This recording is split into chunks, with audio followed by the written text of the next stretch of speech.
और भी तबाही, पूरी जगह बाढ़ आ रही है अरुणाचल प्रदेश में सर। ये अपना वो प्रदेश है जी, जहाँ सूरज की किरणें सबसे पहले गिरती है। अद्भुत प्राकृतिक संपदा से भरपूर हमारा प्यारा अरुणाचल, लेकिन प्राकृतिक आपदा के कारण आज ये तबाही के कगार पर है। जगह जगह हम लोग देख रहे हैं अतिवृष्टि, भारी वर्षा के कारण, लैंडस्लाइड के कारण रास्ते कट गए हैं, ब्रिजेज टूट गए हैं।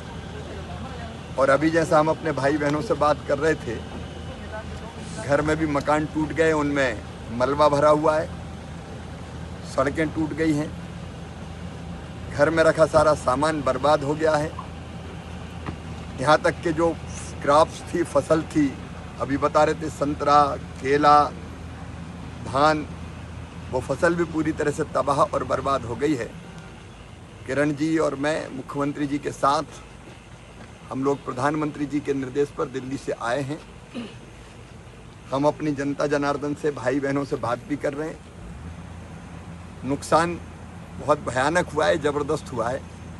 आज यहाँ से देखने के बाद रात को हम मुख्यमंत्री जी के साथ, उनके पूरे टीम के साथ एक मीटिंग करेंगे और मीटिंग करके ईटानगर में कल फिर दूसरे इलाके को भी एक बार देखेंगे और जनता की जो तकलीफ़ है, दर्द है और जो नुकसान है, उसका हम आकलन करेंगे, डैमेजेज का। और आकलन करके संकट की इस घड़ी में कैसे केंद्र सरकार भी प्रदेश सरकार के माध्यम से अपनी जनता की पूरी मदद करे, उसका प्रयास करेंगे। हम कोई कसर नहीं छोड़ेंगे।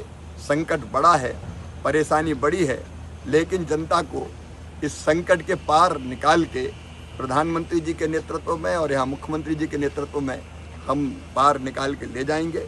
इसलिए हम आए हैं कि कोई परेशान ना हो। तबाही है तो मन में तकलीफ़ होती है, लेकिन आपकी तकलीफ़ कम हो जाए, आपका दर्द पी जाएं और आपकी दिक्कतें दूर करें, इसलिए हम लोग आए हुए हैं। आप चिंता मत कीजिए।